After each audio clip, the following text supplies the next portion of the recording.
Condom use করা, বর্তমানে জন্ম নিয়ন্ত্রণে যে সমস্ত পদ্ধতি রয়েছে তা কি শরীয়ত সম্মত? প্রথম প্রশ্নের উত্তর হচ্ছে জন্ম নিয়ন্ত্রণ পদ্ধতি গ্রহণ করা শর্ত সাপেক্ষে জায়েজ। সে শর্তটা হচ্ছে আপনি কোন সন্তান গর্ভে নিতে চাচ্ছে না, কোনো মা, কোনো বাপ সে অনুমতি দিচ্ছে না সন্তান ধারণ করার।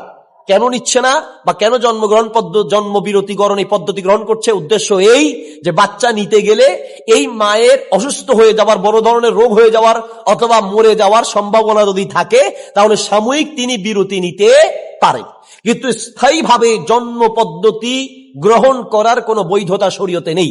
তার মানে স্থায়ীভাবে যে আমি আর বাচ্চা নিব না, কারণ সামনে আপনি ভালো হওয়ার সম্ভাবনাও আছে।